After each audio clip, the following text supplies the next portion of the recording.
abençoado pelo cooperador Edivaldo aqui, agora ficou fácil. Deus abençoe a todos os irmãos. Meus irmãos, eu tenho várias... Ok, fica à vontade.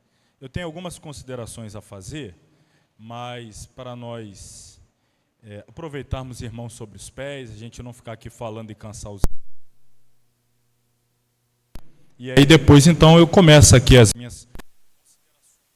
Abra sua Bíblia na segunda epístola do apóstolo Paulo aos Coríntios, capítulo de número 5, nós vamos ler os versículos 1 ao 10. Segunda epístola do apóstolo Paulo aos Coríntios, capítulo de número 5, do versículo 1 ao versículo 10. Ao sonoplasta aí, nota 11, viu? Tá bom, muito bom, bom mesmo. Aqui deu um brilho, tá ótimo. Segunda epístola do apóstolo Paulo aos Coríntios, capítulo de número 5, do versículo 1 ao versículo de número 10. Os irmãos já devem ter encontrado, está aqui também. Diz-nos assim: porque sabemos que se a nossa casa terrestre deste tabernáculo se desfizer, temos de Deus um edifício, uma casa não feita por mãos, eterna, nos céus. E por isso também gememos, desejando ser revestidos da nossa habitação, que é do céu.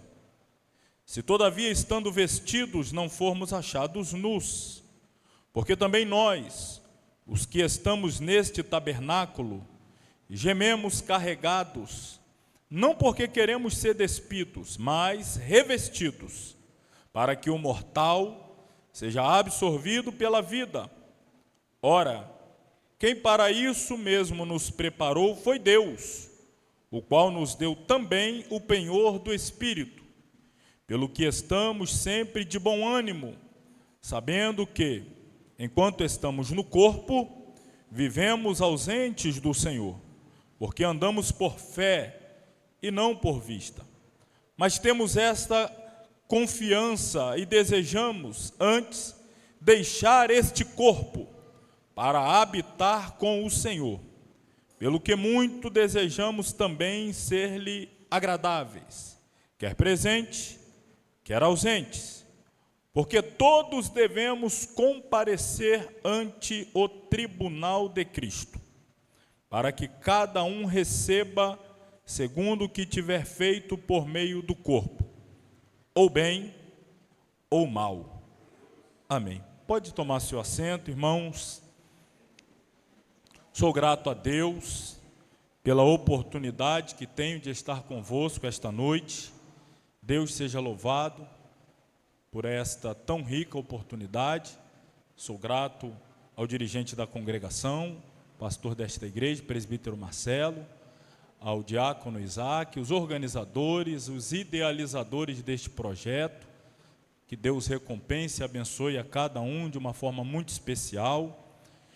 Eu ouso dizer que, se ao longo do ano, não apenas a sede, não apenas a congregação da Ilha da Conceição, mas se todo o nosso campo seguisse esse modelo que aqui está sendo estabelecido, como na sede também, de termos temas para os nossos cultos de ensino, eu tenho certeza que continuaríamos avançando. Nós temos avançado, continuaríamos avançando e avançando mais no fortalecimento do conhecimento, na edificação, na solidificação da nossa fé.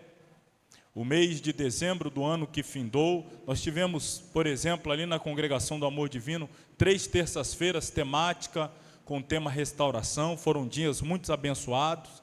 Estamos tendo na sede o mês de janeiro, a segunda-feira, com o tema do avivamento. Aqui na congregação, às quartas-feiras, com esta temática escatológica. Enfim, se seguirmos esta visão, nosso povo vai ficar muito mais fortalecido, muito mais nutrido, alimentado espiritualmente, razão pela qual, mais uma vez, eu quero louvar a Deus pela iniciativa da liderança aqui na ilha, pessoa do pastor Marcelo, os idealizadores, sabendo que isso é muito bom, para a saúde espiritual do povo de Deus. Deus abençoe de uma forma especial. Fica aqui esse registro. Meus irmãos, sobre nós esta noite a responsabilidade que paira é poder falar-vos dentro do cronograma profético, ou por que não chamar como o saudoso pastor Antônio Gilberto, um dos maiores escritores e teólogos da nossa denominação, ele chamava de calendário escatológico, os eventos em ordem cronológica que hão de acontecer, desenrolando, portanto, todas as profecias, todos os eventos em ordem, até a consumação de todas as coisas propostas por Deus e registradas na Bíblia Sagrada.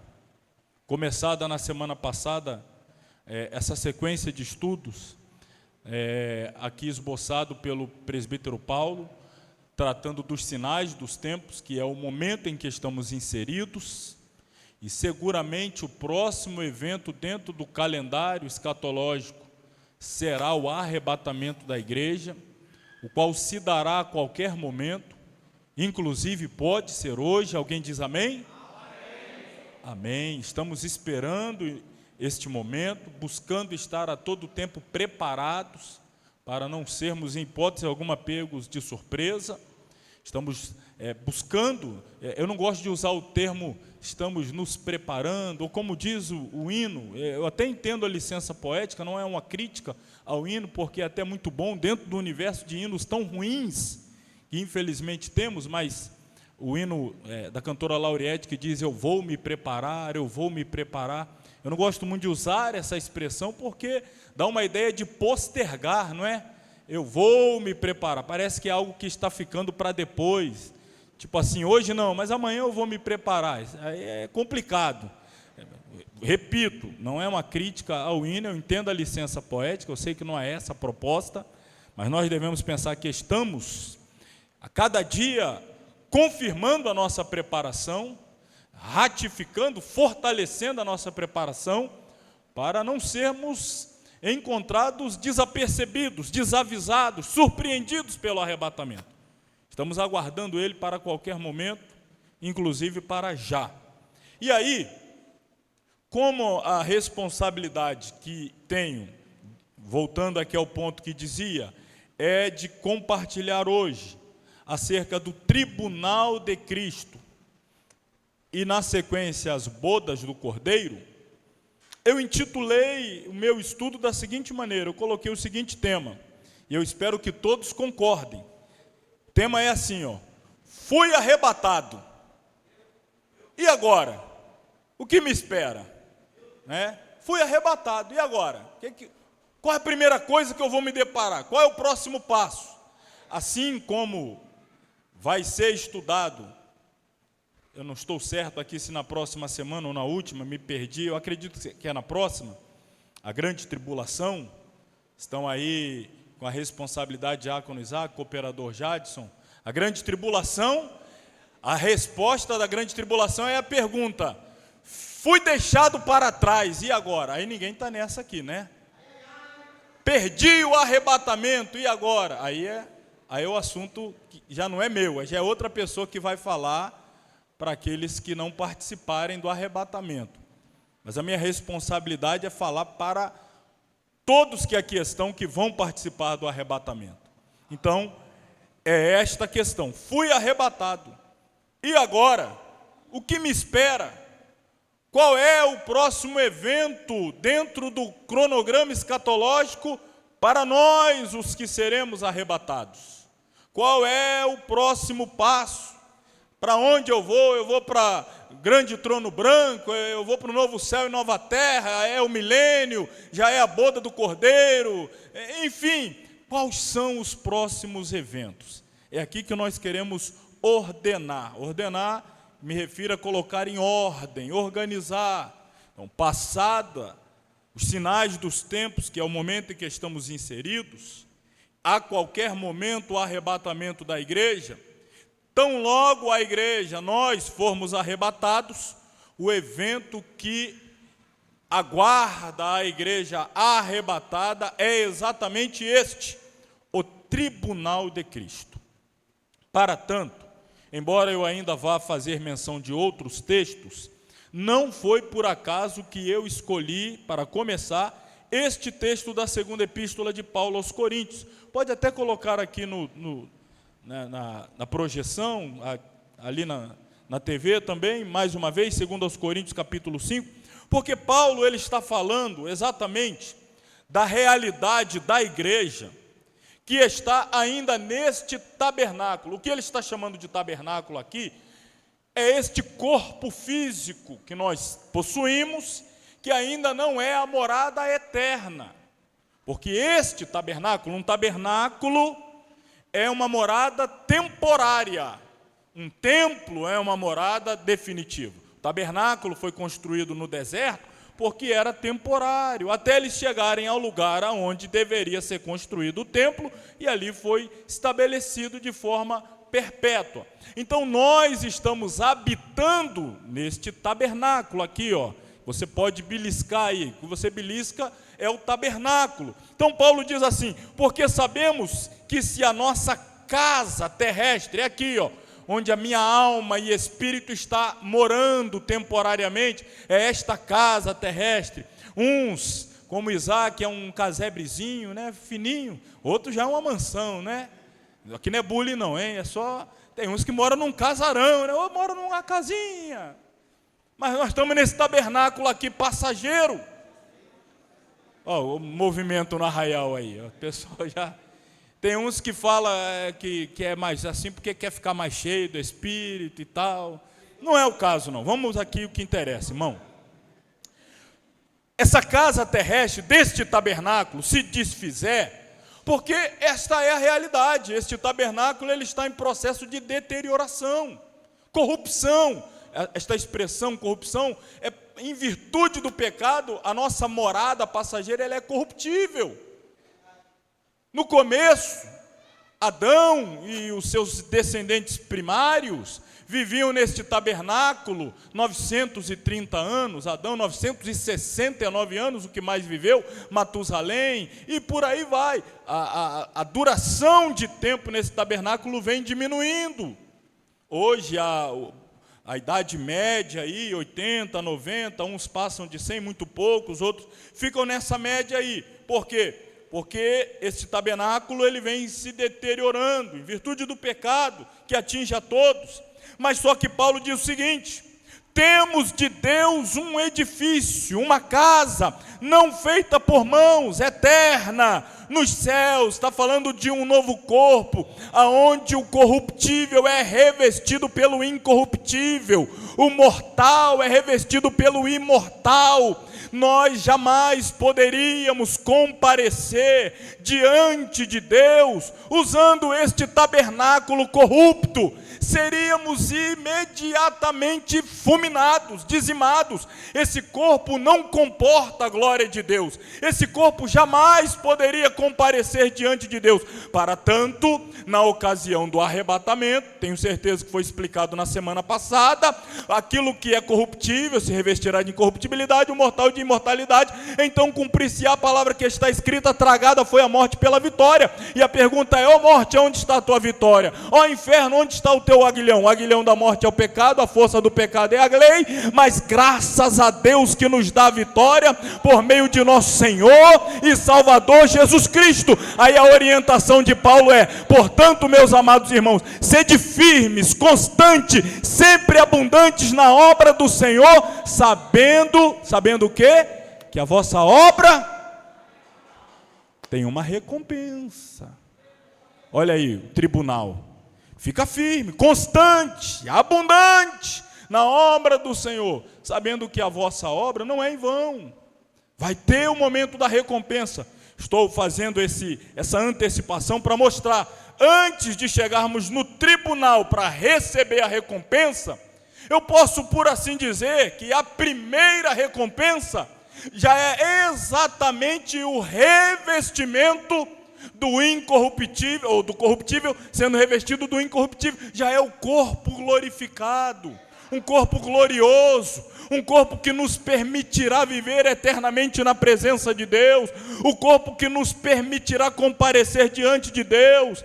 E aí o versículo 2, Paulo diz: e por isso também gememos, desejando ser revestidos da nossa habitação, que é do céu. Está ali o versículo 2.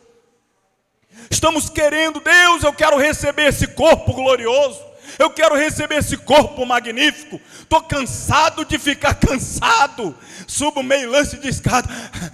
Não, eu quero igual Jesus, sair atravessando parede, a porta fechada, eu apareço lá e cruzo o céu e desloco rapidamente de um lugar. Eu quero esse corpo, Jesus. Esse aqui eu estou me despedindo dele, eu quero o glorificado, eu quero o revestido. E aí Paulo diz que os santos, eles estão gemendo. Esse gemido é uma oração de quem deseja receber esta bênção. E se todavia, estando vestidos, não somos achados nus. Ele vai usando esse paradoxo. Eu não vou entrar muito profundamente, só estou querendo mostrar aqui para vocês que tudo começa, este tribunal, ele começa primeiro no arrebatamento. A gente já recebe o corpo glorificado e subimos para encontrar o Senhor nos ares, nas nuvens. Paulo vai explicando isso aqui. Em razão do tempo, eu não vou me deter muito nesse texto. E aí ele chega no versículo 10, quando ele diz, e eu quero chamar muito a sua atenção para o seguinte: o detalhe aqui é, esta epístola aos Coríntios é uma epístola que nós, teólogos, e aqui agora sim falo como teólogo, é um estudo, eu preciso fazer esta fala teológica. Esta epístola é uma epístola chamada de eclesiológica. O que é isso? É uma epístola que está sendo dirigida a uma igreja para tratar de assuntos da igreja. Não está falando de mundo, o assunto é a igreja, falando com a igreja sobre questões relativas à igreja. E aí, se dirigindo para a igreja, Paulo está dizendo, porque todos quem? Igreja. É essa ênfase aqui que eu quero que você tenha. Esse todos aqui não está aqui nesse texto, não está se referindo ao mundo, ao pecador, ao ímpio, não.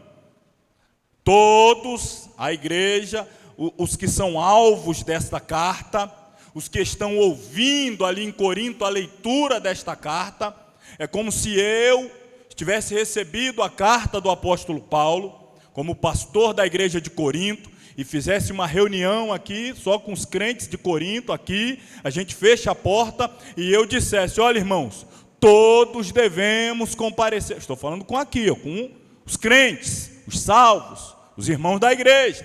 Devemos comparecer ante o tribunal de Cristo, para que cada um receba segundo o que tiver feito por meio do corpo. Aí ele volta: o que você faz aqui nesse tabernáculo, que é o corpo, o que você faz aqui por meio desse corpo, as obras que você realiza aqui por meio desse corpo, o trabalho, a dedicação, a evangelização, a pregação, a adoração, o jejum, o testemunho, as obras que você faz aqui por meio desse corpo, no tribunal de Cristo, você vai receber a recompensa pelo que você fez, ou deixará de receber recompensa pelo que não fez. É aqui que nós vamos chegar. Só que eu quero enfatizar ainda mais essa questão. Veja bem, tribunal de Cristo, logo após o arrebatamento nos céus, os crentes então comparecem perante Cristo. Este não é um julgamento, preste atenção, para determinar a salvação. Eu estou buscando aqui ser muito claro, irmão, isso é muito importante, porque tem muita confusão nessa área. E se você, e é normal que não consiga entender tudo, porque estudar escatologia é estudar, tornar a estudar mais uma vez, revisitar assunto, é normal, é assim mesmo. Eu estudo esse assunto já há 20 anos, dando aula, curso teológico, 4 vezes por ano, o mesmo assunto, e ainda assim a gente tem algumas dúvidas, isso é normal. Mas tem pontos aqui que você precisa sair daqui hoje, sem dúvida, nessa área. Pode continuar a dúvida em outras, mas essa daqui eu faço questão que você não tenha mais. Do que é que eu estou falando? Estou falando que o tribunal de Cristo não tem a ver com ser salvo ou deixar de ser salvo. Por quê? Porque eu estou respondendo a seguinte pergunta: fui arrebatado. E agora? O que me espera? Aí eu respondi: o tribunal de Cristo. Logo, o tribunal de Cristo é para quem foi? Você já ouviu falar de alguém ser desarrebatado? Subiu, está lá no tribunal de Cristo. Aí Jesus julga lá: não, você não deve estar aqui, desarrebata. Aí de repente você estava lá no céu e volta aqui na grande tribulação. Ué, rapaz, onde é que você estava? O negócio está feio aqui. Eu fui arrebatado. Chegou lá, Jesus olhou: o que o Espírito Santo fez te trazer para cá? Teu lugar nem é aqui não, teu lugar, volta. Estou tratando aqui de forma irônica e até lúdica. Isto são metodologias que eu particularmente gosto de usar, porque ninguém esquece. Às vezes, se você for muito técnico, esquece. Mas quando a gente usa essa pedagogia, a pessoa não esquece mais. Você ri e tal, mas fica gravado. Não existe desarrebatamento. Ninguém comparece e depois recebe um veredito negativo no que concerne salvação. O tribunal de Cristo é para quem foi arrebatado. O que vai ser definido são galardões, são recompensas. Alguns recebem mais, outros recebem menos, outros não recebem nada, mas ninguém vai ser desarrebatado. Você já devia ficar feliz por isso. Fala: graças a Deus, pelo menos desarrebatado não serei. Mas eu chamo a sua atenção. É mais fácil a pessoa perder o arrebatamento por estar vivendo aqui nessa terra ocioso em relação às coisas de Deus, do que perder o arrebatamento aquele que aqui nesta terra está envolvido e trabalhando nas coisas de Deus.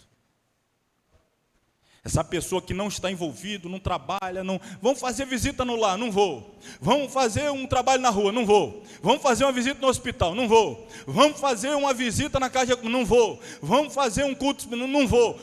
Essa pessoa que não está envolvido com nada, não vou. Daqui a pouco, o arrebatamento, não vou.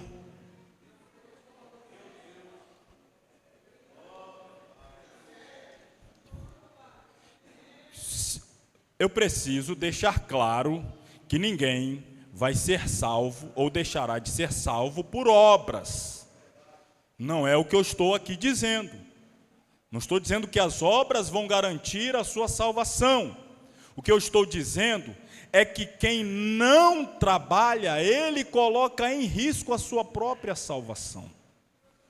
A ociosidade, a falta de envolvimento com as coisas de Deus abre portas para os ataques do inimigo, para as tentações, e a pessoa vai embaraçando, vai desanimando, vai recuando. Começou um crente animado, voando, de voando começou a correr, de correr começou a andar, de andar já está parado, de parado sentou, de sentado deitou, daí para morrer falta pouco.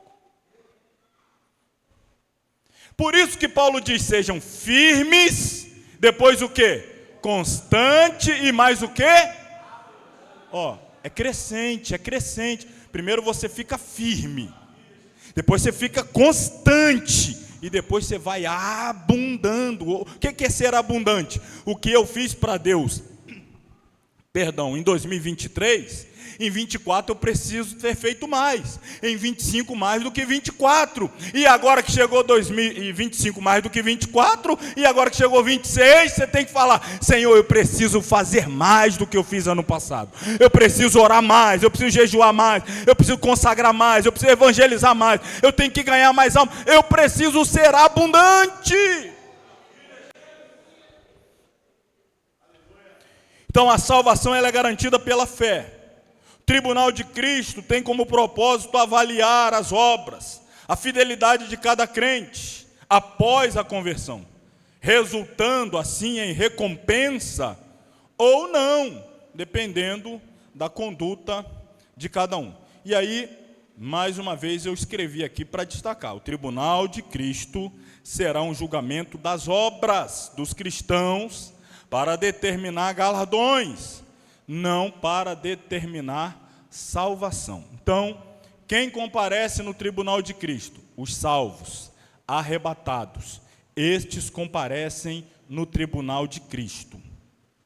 E os ímpios? Os ímpios, naturalmente, por não terem sido arrebatados, será o assunto da próxima semana, ficarão aqui na terra, enfrentando o que, igreja? A grande tribulação. Aí o tribunal deles já será outro.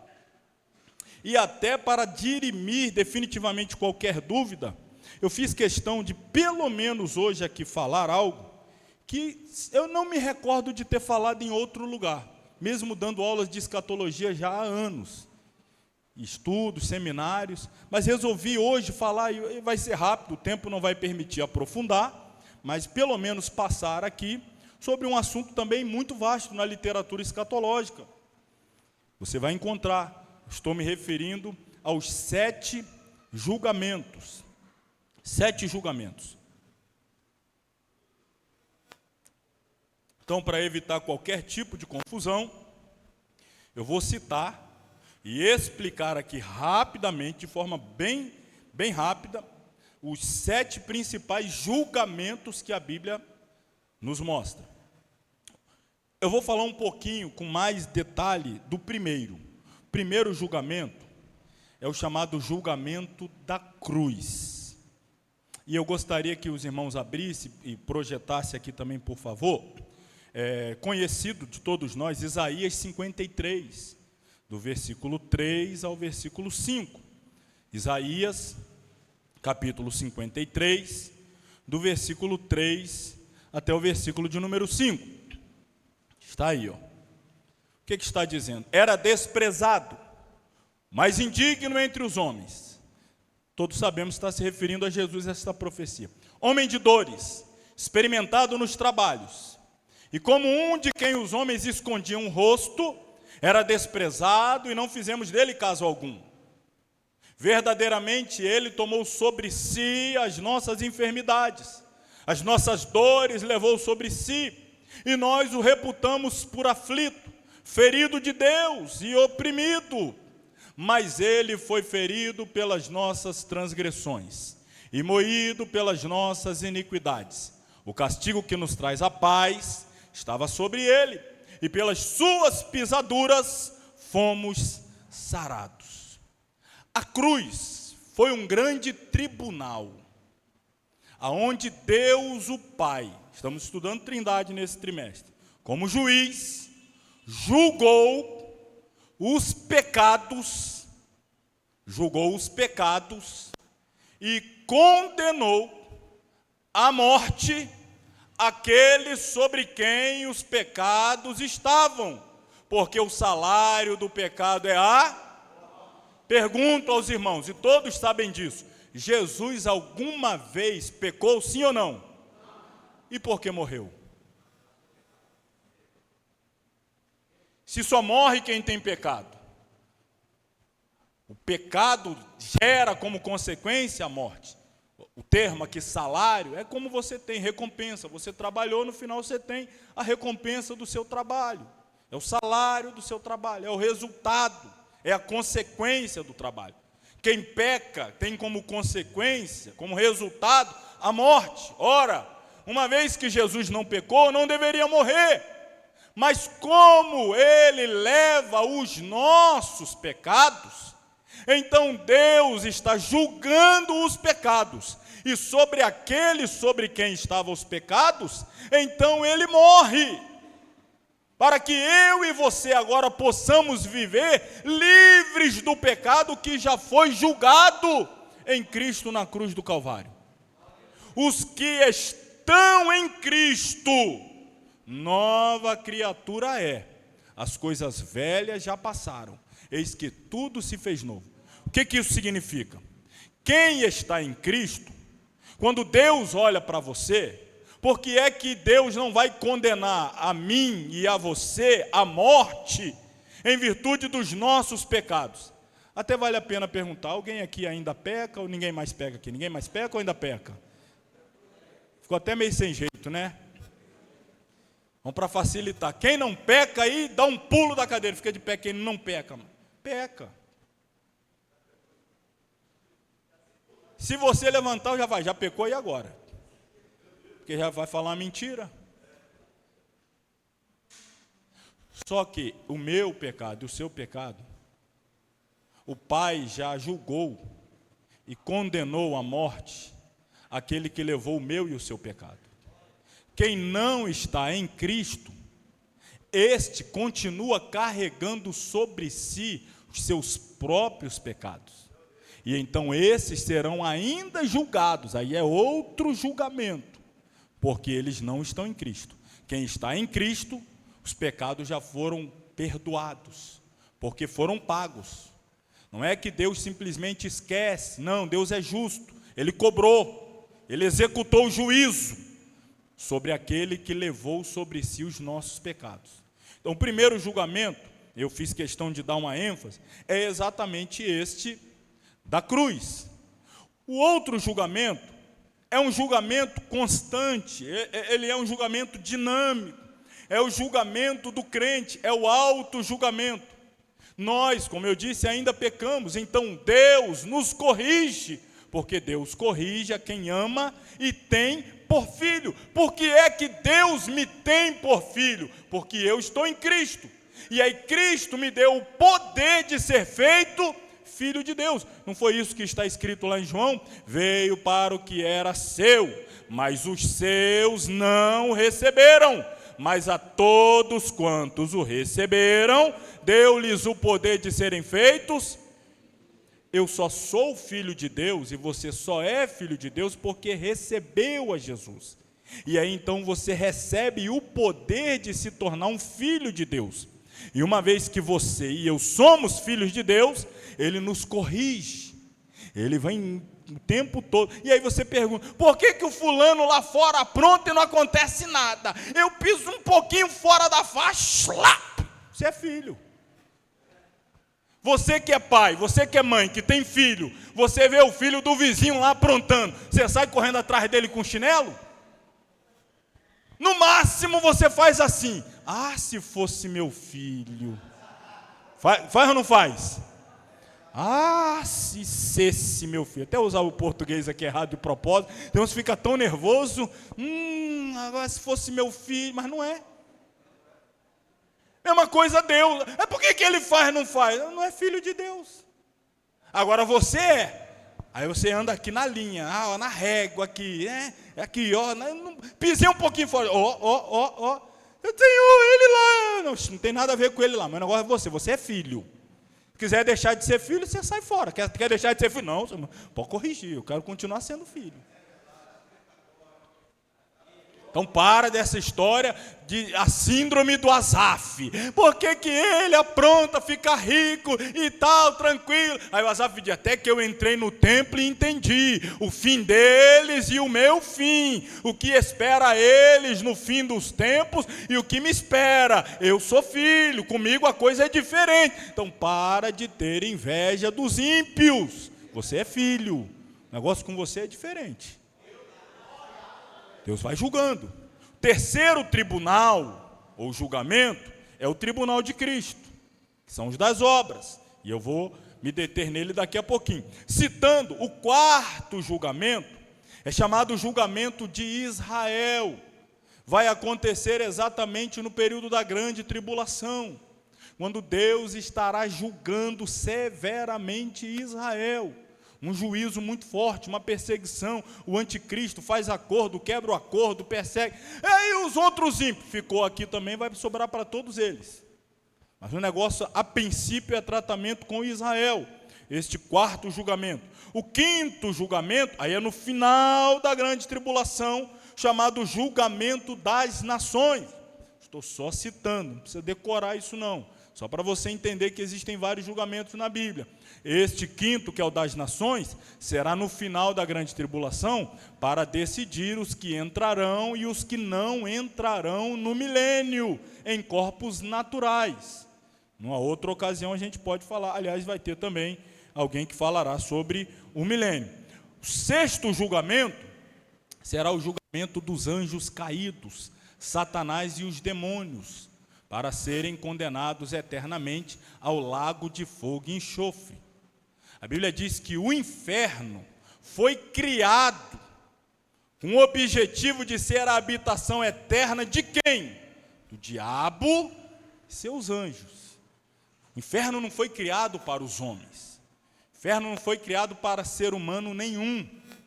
O ser humano só vai para lá porque tem escolhido rejeitar o Filho de Deus. É o ser humano que rejeita o Filho de Deus, e por essa rejeição ao Filho de Deus, ele acaba escolhendo o caminho que está determinado para o diabo e seus anjos. E é exatamente por essa razão que depois do juízo dos anjos caídos, virá o tão famoso grande trono branco, também chamado de juízo final. Fiz questão de falar a todos para chegar aqui, para exatamente dizer aos irmãos: irmãos, aconteça o que acontecer, haja o que houver, ainda que saia daqui esquecendo muito do que eu falei, porque eu sei que é muita informação, é assim mesmo, mas por favor, não confunda nunca mais tribunal de Cristo com grande trono branco, ou também chamado de juízo final. Quem comparecerá diante do tribunal de Cristo? Os salvos, os santos, os remidos, os arrebatados. Com qual objetivo? Receber o galardão, o julgamento das obras, para conferir galardão, ou não, a gente vai ver aqui. Grande trono branco, ou juízo final, é um julgamento de ímpios, de não arrebatados, de não santos, de não salvos. Com qual objetivo? Lançá-los no lago de fogo e enxofre. De maneira que, se você comparecer diante do tribunal de Cristo, significa que você foi arrebatado. Se você comparecer no grande trono branco, significa que não foi arrebatado e terá um único destino: o lago de fogo e enxofre. Cuidado, existem hinos que cantam: quando nós comparecemos no grande trono branco. Vai com Deus, eu não vou. Se quer ir, vá. Meu negócio é tribunal de Cristo. Porque lá nós, no juízo final, nós quem? Dá vontade até de dizer, né? Tira o S. Não é o caso de tirar o S. Nós vocês para lá, me inclua fora dessa. Não vou para juízo final, coisa nenhuma. Vocês vão continuar vindo aqui as próximas quartas-feiras, seguramente. O professor que vai falar sobre juízo final vai ler o texto, vai deixar claro aqui que juízo final tem um único destino: lago de fogo e enxofre. No juízo final, ninguém se salva. Assim como no tribunal de Cristo, ninguém se perde. Ninguém é desarrebatado. Ninguém foi para lá para sair de lá. E ninguém que vá ao juízo final vai ter outro destino que não o lago de fogo e enxofre. Voltando aqui então, temos ainda aí 20 minutos, mais os acréscimos, mais a prorrogação, pênalti, não sei mais o que. Vamos voltar para o tribunal de Cristo. Agora, vou usar como base, não a segunda, mas a primeira epístola de Paulo aos Coríntios, capítulo de número 3. Se quiser abrir na sua Bíblia, anotar, não sei se você tem esse costume, eu tenho, pinto a Bíblia toda, risco, anoto. Se você tem, faça isso, se não, mas pelo menos acompanhe. Agora é a primeira epístola de Paulo aos Coríntios, capítulo de número 3.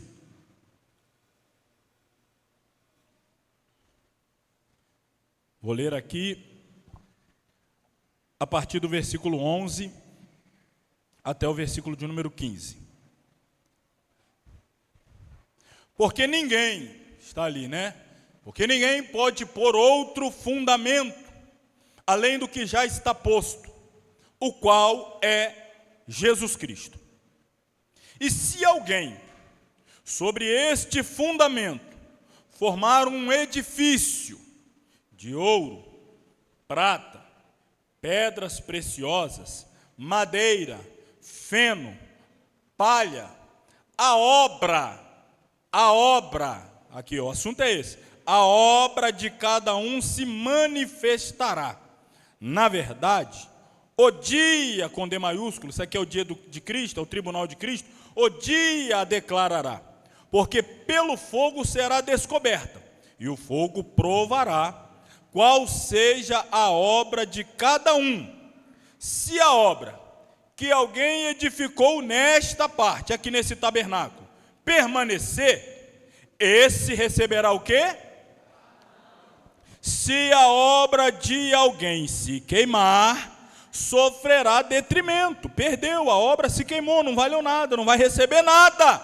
Mas o tal será, todavia, como pelo... essa expressão, todavia, como pelo fogo, é a expressão que nós popularmente dizemos assim, ó, todavia foi por um triz. É mais ou menos assim que a gente diz.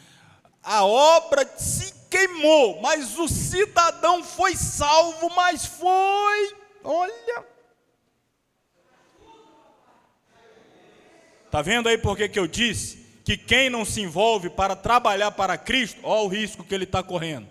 Ah, mas eu vou ser salvo. Aqui, ó, a sua salvação, você está brincando com ela, atravessando um penhasco assim, ó. Eu vou ser salvo, eu vou ser salvo, eu vou ser salvo, eu vou... podendo estar caminhando numa estrada larga, tranquilo, né? Sem, não. Ele gosta de emoção forte, né? É um crente aventureiro. Gosta de brincar até com a salvação. É esse aqui. Foi salvo? Foi salvo. Todavia, ó, foi aqui, ó. Por um triz. Então, aqui nós temos uma metáfora, uma linguagem figurada. Paulo está usando a metáfora de uma construção. Não é preciso ser um mestre de obras, como o dirigente da congregação, o pastor Marcelo, ser um exímio construtor para saber. Primeira coisa que você faz quando vai construir um edifício é o quê? O fundamento. Se o fundamento for pequeno ali, não for muito profundo, você constrói de um andar, mais profundo 2 andares, mais profundo 3, 5, 10, daqui a pouco faz um arranha-céu lá o World Trade Center One, lá mais alto lá das Nova York lá. Mas para você ver aquele bico lá em cima, faço ideia o tanto que o fundamento foi lá embaixo. Aí o que Paulo está dizendo? Você vai construir, e se construir é trabalhar para Jesus, fazer a obra, se dedicar, você está construindo, só que você tem um fundamento, e Paulo diz, ninguém pode pôr outro fundamento, além daquele que já está posto, foi onde comecei a leitura no 11, o qual é Cristo. Então, são obras que nós realizamos, fundados, fundamentados, baseados em Cristo, esse é o fundamento, e aí você começa a construir. Se alguém sobre este fundamento, que é Cristo, formar um edifício, aí nós temos 6 tipos de materiais aqui apresentados, não está ali? Ó, o versículo, volta por favor lá no 12, ainda o capítulo 3, o versículo 12, volte aqui por favor. Se alguém sobre este fundamento formar um edifício de ouro, que maravilha, hein? Construir um edifício de ouro, o outro construiu de prata, o terceiro construiu de quê? Até aí, maravilha. Mas alguém resolveu construir um edifício de madeira. Alguém resolveu fazer de feno. E alguém falou, dá muito trabalho edificar de ouro, pedra preciosa. Vou fazer um de palha mesmo. Mal sabia ele que o que iria provar a obra dele seria o fogo. Será que o ouro suporta o teste do fogo? A prata suporta o teste do fogo? As pedras preciosas suportam o teste de fogo? E a madeira passa pelo fogo? E a palha? E o feno? A metáfora é a seguinte: o fundamento é inegociável, é imutável, é Jesus Cristo. Ninguém pode colocar outro alicerce.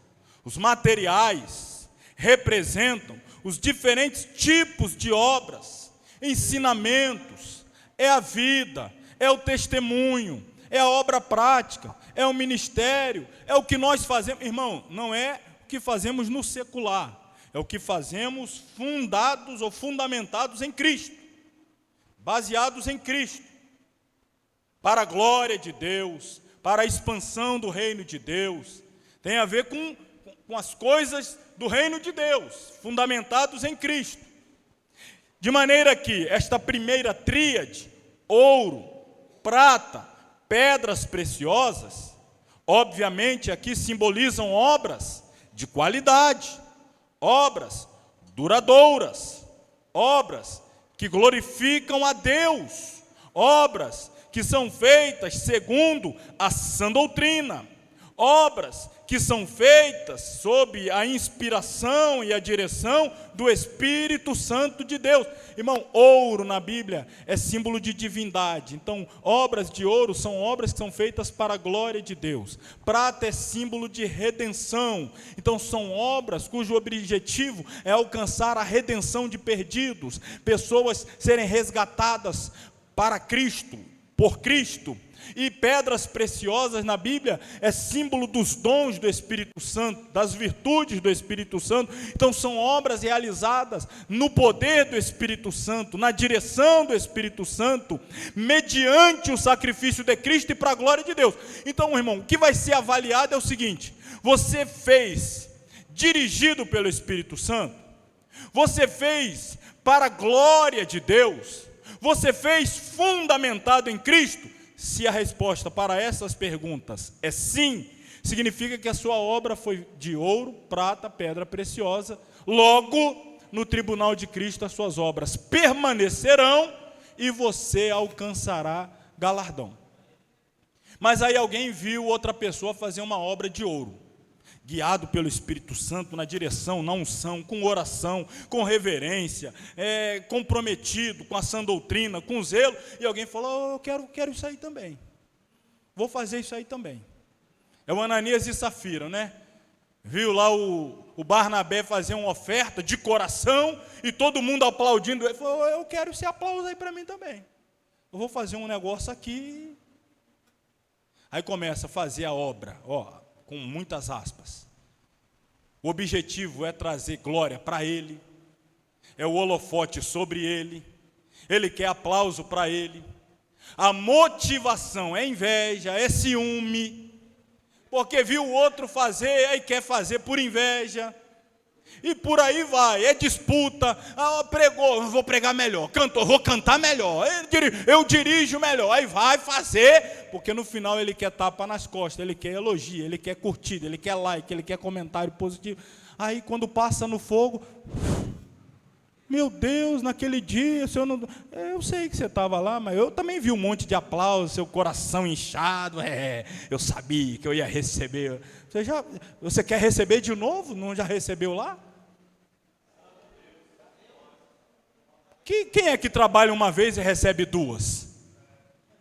Você trabalhou lá, recebeu lá, você quer receber de novo o quê? Você não fez lá para poder receber lá? Não recebeu? O que eu estou te devendo?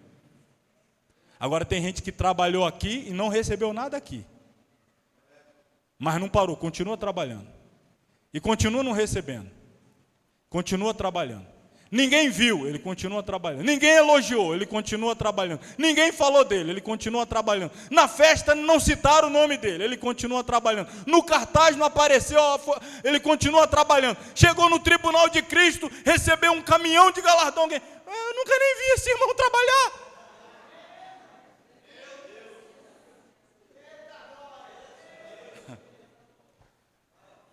Aí Jesus diz: nem era para ver, mas quem tinha que ver, viu. Aí, quem tinha que ver, viu. Quem tinha que ver, viu. É aqui que entra a diferença.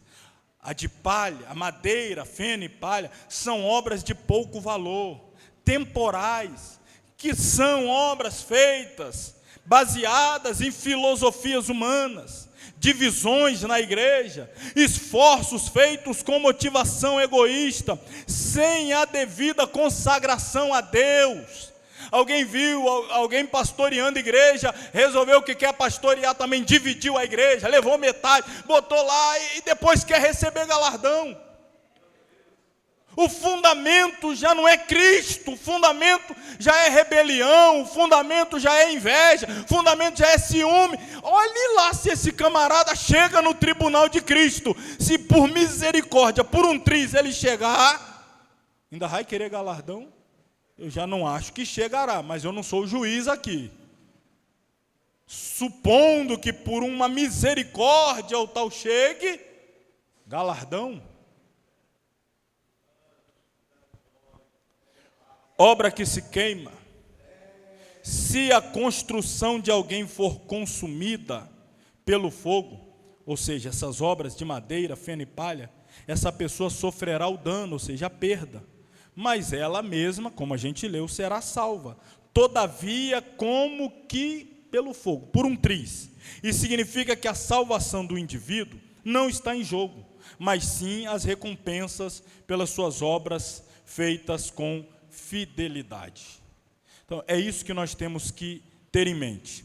Fui salvo, sou salvo, estou salvo pela graça. Não tem mérito meu, ninguém é salvo por obras. Mas quem é salvo faz obras. Ó, a salvação está aqui no meio, ó, aqui é a salvação. Ninguém faz obras para ser salvo. Você faz obras porque é salvo. Então, as obras são resultado da salvação. As obras são as consequências da salvação. As obras não são para alcançar a salvação. É por isso que alguém diz, mas eu acho que naquele dia eu vou ser salvo. Por quê? Não, eu sou uma pessoa boa, eu faço caridade, eu ajudo, eu não roubo, eu não adultero, eu sou tão bom, eu não mato nem barata. Meu Deus, é bom demais mesmo, né? Deixa criar um monte de barata, e nem barata ele mata. Que gente boa.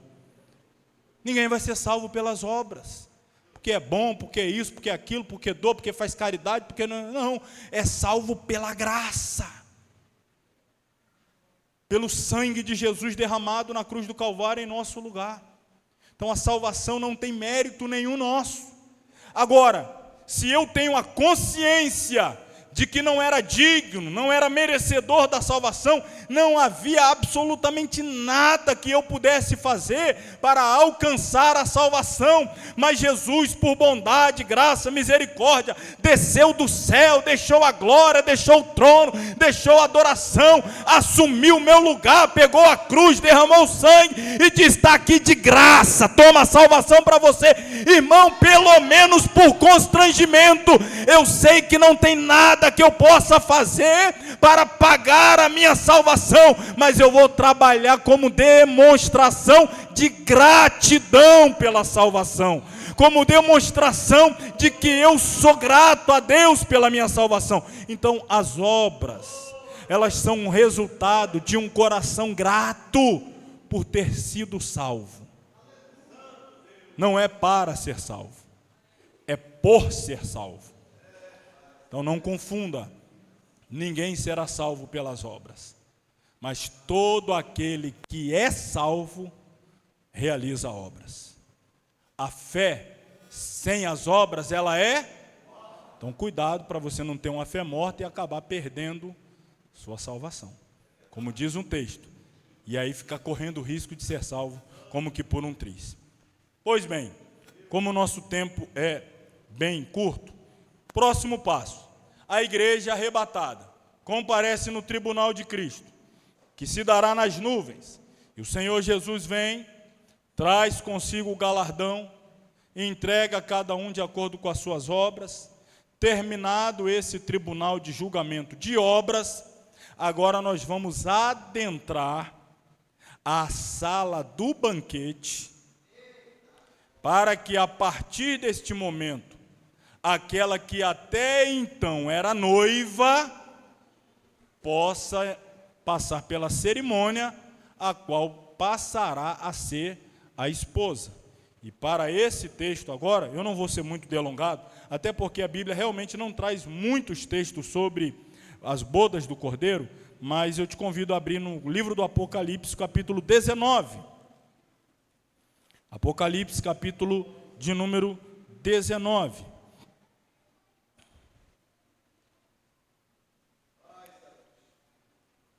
E aqui, do versículo 5 ao versículo de número 9. Apocalipse 19, perdão, correto, 19, do 5 ao 9. Versículo 5: E saiu uma voz do trono que dizia: Louvai o nosso Deus, vós todos os seus servos, e vós os que temeis, tanto pequenos como grandes. E ouvi como que a voz de uma grande multidão, e como que a voz de muitas águas, e como que a voz de grandes trovões que dizia: Aleluia! Pois já o Senhor Deus Todo-Poderoso reina.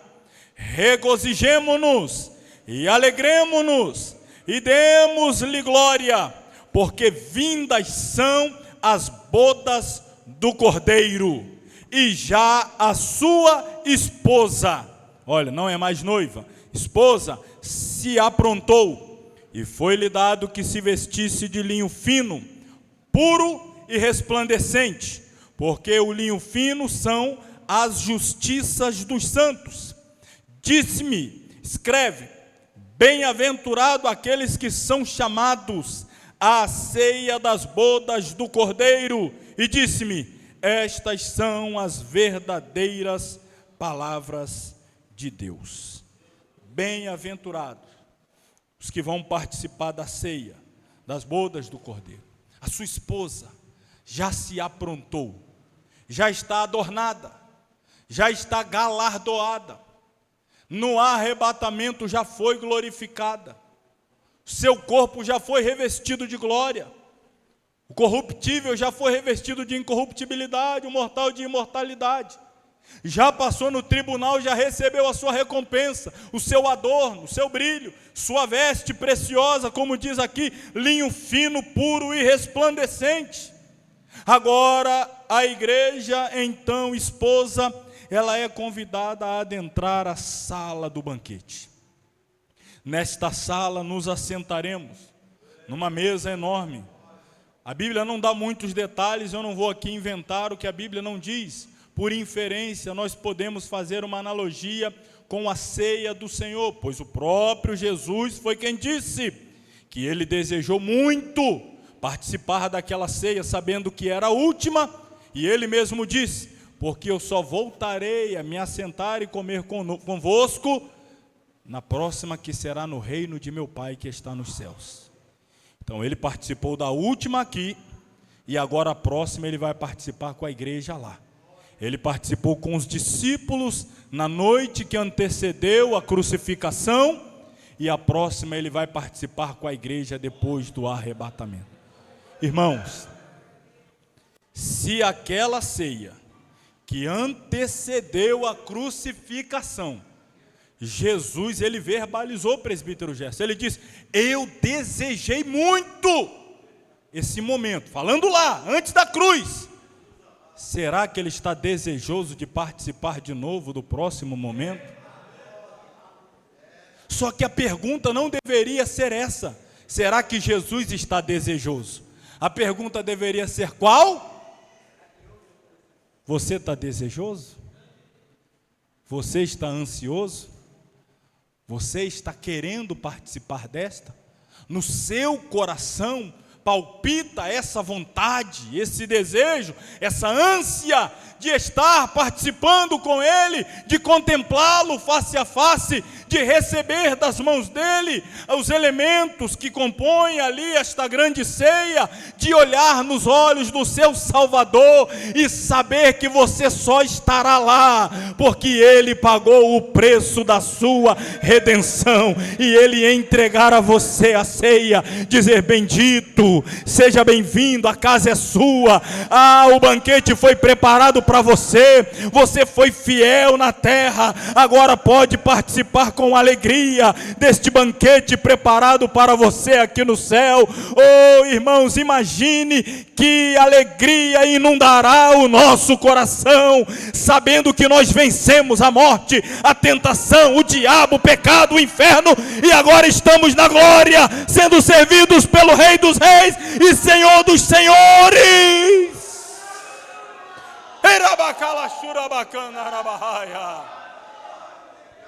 É a celebração dos vitoriosos.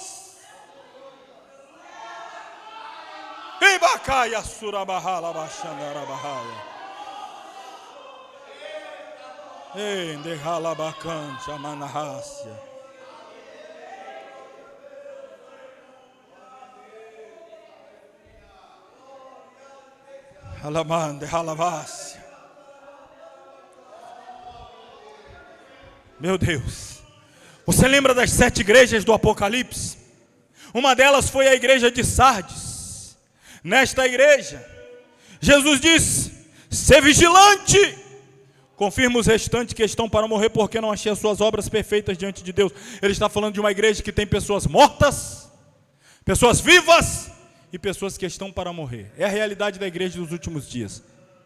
Na ceia hoje, tem morto participando da ceia.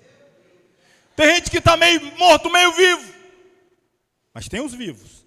No céu não tem essa mistura não. Lá no céu não. Olha o que ele continua dizendo: "Lembra-te, pois, do que tens recebido e ouvido.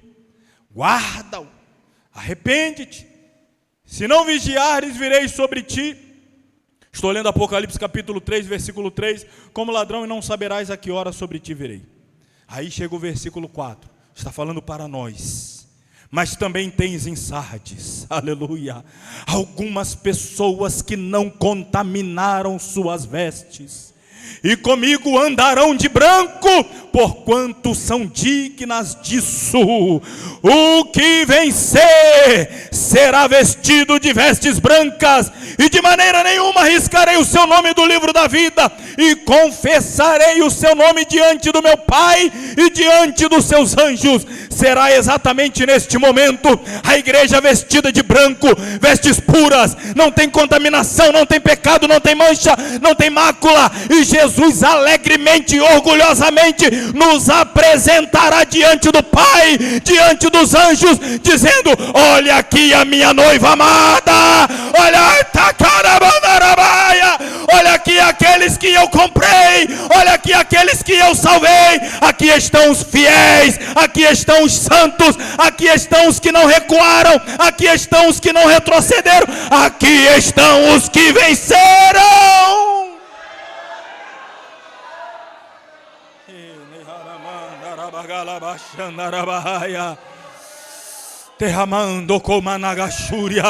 Ele diz: "Tens aí em Sardes alguns que não contaminaram as suas vestes." E ele diz: "Aqui no céu serão vestidos de vestes brancas." Sabe o que significa? Quem anda de branco aqui, também andará de branco lá. Mas quem está manchando as vestes aqui, não entrará lá.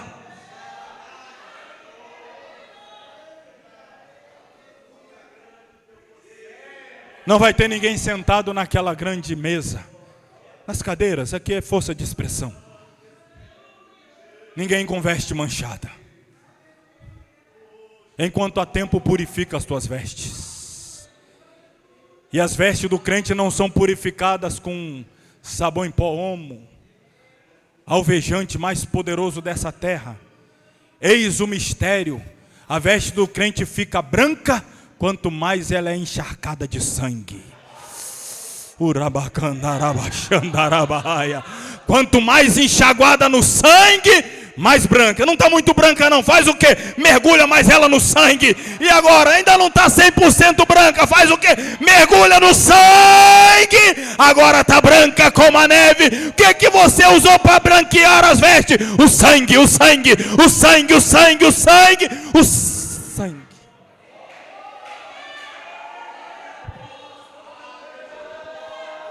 Aonde estão os que participarão das bodas do Cordeiro? Aonde estão aqueles cujas vestes foram branqueadas?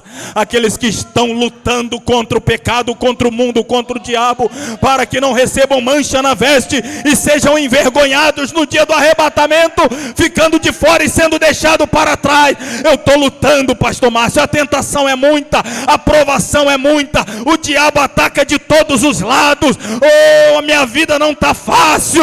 Continua, meu irmão, o céu é logo ali. O céu pagará toda a luta que você enfrentar para entrar lá. Pode lutar até derramar a última gota de sangue. O céu vai recompensar tudo. O céu vai recompensar tudo. Quando você entrar lá, a primeira coisa que você vai dizer é: valeu a pena ser fiel. O céu é muito melhor do que eu imaginava.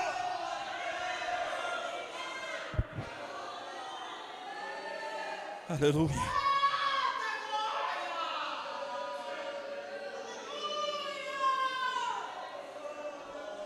Fiquemos de pé. Vamos ficar sobre os pés. Bodas do Cordeiro representam a grandiosa e gloriosa união entre Jesus Cristo, noivo, e a sua igreja, a noiva. Um evento apocalíptico, uma festa eterna descrita no livro do Apocalipse, simbolizando a consumação do amor, com os salvos participando desta celebração celestial.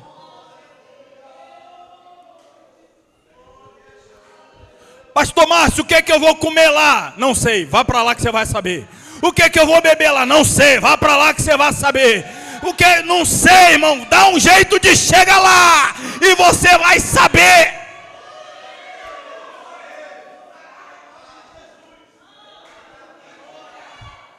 Por que a Bíblia não fala tudo? Tem coisa que a Bíblia não revela. É só para quem chegar lá. É só para quem chegar lá. Não é para curioso, é para santo. Os curiosos vai ficar aqui, mas será o quê? Você ficou, não vai saber, mas quem foi sabe.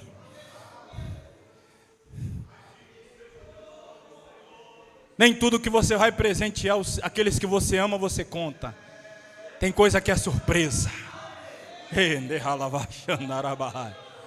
Oh, Jesus, revela para mim. Não vou revelar não, surpresa. Mas vai valer a pena, você vai ver. Vai valer a pena. Oremos. Querido Deus e Pai, te louvo nessa noite. Te louvo por esse seminário tão abençoado. Te louvo pelos idealizadores, pelos preletores que ainda por aqui passarão, pelo presbítero Paulo que já passou. Dê muita graça ao cooperador Jadson, ao diácono Isaac, para que continue alimentando a tua igreja com esse alimento salutar, sadio. Ó Deus, nos ajuda a permanecer firmes e fiéis, porque o céu é logo ali, o arrebatamento se aproxima e nós não queremos ser deixados para trás. Fortalece o que está fraco, ajuda o que está vacilante, segura na mão deste que está cambaleante pelo caminho. Nos ajuda a permanecer firmes, constante, abundante, sabendo que o nosso serviço não é vão, mas receberemos das mãos do Senhor a recompensa. Ajuda, abençoa a tua igreja, fortalece. É o meu clamor a ti nesta noite, em o nome de Jesus. Amém.